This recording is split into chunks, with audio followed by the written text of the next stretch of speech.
Hey, how's it going? Checking in with an update for today, and it's been a very speaky day, especially considering it's a Saturday.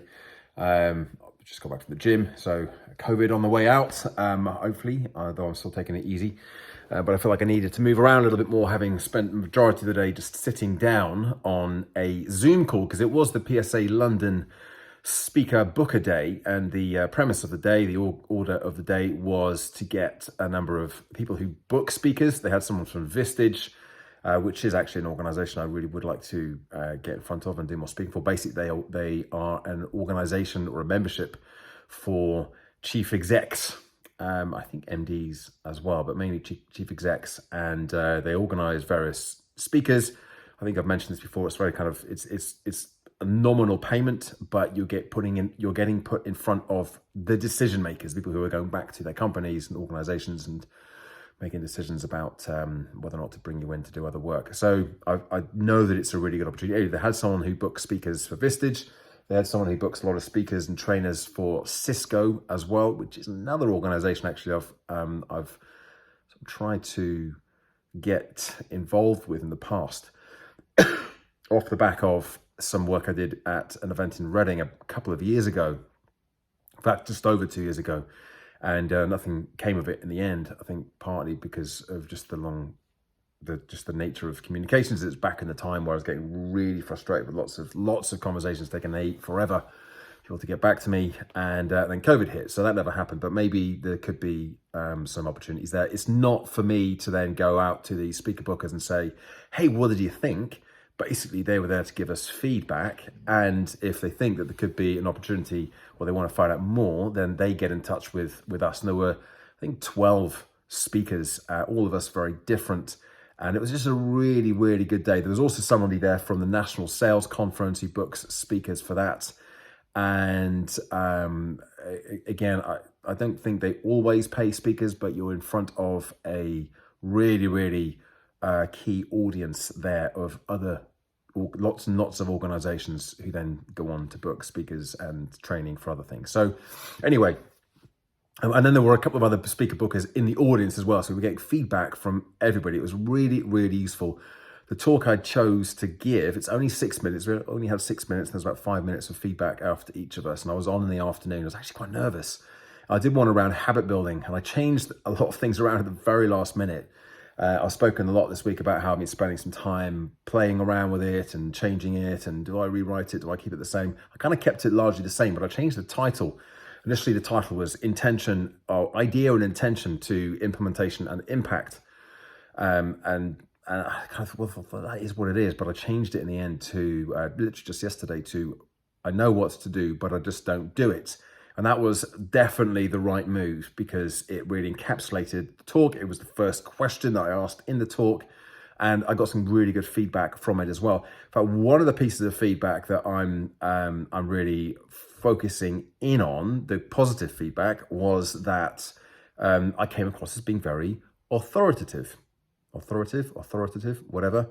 And a couple of people mentioned it. They couldn't quite put the finger on exactly what it was, but they said that it was definitely a positive thing. So I thought that was useful and interesting feedback. I've actually had that before in terms of sort of commanding a room, and people have said in the past that I have a real presence when I'm presenting, and I don't think it's necessarily that I need to do more of something. I'm just, the way I'm presenting and what I'm doing, it seems to work. And I felt like the presentation itself went reasonably well.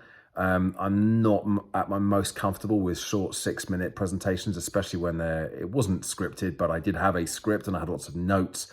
Not that I was referring to them, but I needed to be tight to time. And consequently, it was probably more formulaic and thought through than a lot of my longer presentations would be. Maybe that's a note there that I should be scripting more of my stuff. But I think I was able to ad lib and change a few things around as I went along, which is kind of more like my style. But I couldn't do too much of that. I brought a bit of humor into it as well, which was commented on, and people seem to find funny. I'm actually doing the same presentation on Thursday at the Thames Valley PSA, and I've got 18 minutes for that one. Now I've upgraded my membership to professional status. So I'll be able to play on some of those elements a little bit more, and I'm actually going to turn it to a bit more of a workshop, so people will actually do some stuff when they are in the room rather than just listening to me for 18 minutes. So in terms of kind of critical feedback, things to work on, only something that was alluded to, but really it's something that I was already very aware of, which was that in the talk that I gave, I was really going through sort of three of the things that we do that really prevent us from applying ourselves more, from doing more of the things that we already know we should be doing. What is it that stops us doing the things that we should, bridging the gap between knowing and doing? So I talked about what they were, and I sort of alluded to the fact that, well, look, to release those brakes, don't do that. We were kind of needing to believe that the thing was going to make a difference, and connecting the what to the why, and self-sabotage, and actually how do you get out in front of those? Now, in 6 minutes, I was very aware that I was going to be overloading. There's a chance I could be overloading with information, saying, here's all the stuff, without actually leaving them with anything to do. Now, I just didn't have the time with that approach to give any, here's a quick tip, but the alternative would have been to have had fewer of the breaks and gone a little bit deeper with them. So I deliberately chose that, but I was aware of it. And one of the speaker bookers did say, I think she was the Cisco lady, she did say that she wanted to know, like, what are some of the things? How do we release the brakes? And kind of the comeback to that was, well, come along to my 18-minute presentation on Thursday. But the point that I'm taking from it is that actually, in 6 minutes, I probably could have delivered some real value, some takeaways as well. I think there was takeaways in the terms of understanding what those particular breaks are, and when you can identify them, then you're in a better position to actually start eliminating them. But there were a couple of other approaches which I was fully aware of as well. So it was interesting that was picked up on. I also decided at the very last minute to use my virtual backgrounds. I wasn't going to do that, but I noticed that nobody else was doing it. And then one other speaker did it a couple of spots before me. And so during the lunch break, I thought, you know what, I'm just going to put together a quick deck, and it was just like 4 slides, but it just meant that I could, have the title, and then I could have each of the different breaks. The 3 things came up one by one, and I think I had my lighting on, I had my mic down, so it looked pretty pro, and the virtual backgrounds works well in general, I think, because I've done it so much. I'm reasonably adept at doing it, so I was kind of pleased with the way that went as well. In general, I was thinking about it beforehand. I was quite nervous, but I was thinking this could either be a complete disaster or it'll be a real success. And then I caught myself thinking that's real typical sort of black and white. There's a thinking trap called black and white thinking. It's either going to be amazing or it's going to be crap. And I sort of pulled myself up on that. So look, it'll just relax, have some fun, and enjoy doing it. And it'll be what it will be, but you just got to give it your best shot. I think I was more concerned about the time because everyone else seemed to be absolutely bang on 6 minutes, and all of my prep run-throughs have been a little more than that, only by sort of 30 or 40 seconds, but a noticeable amount.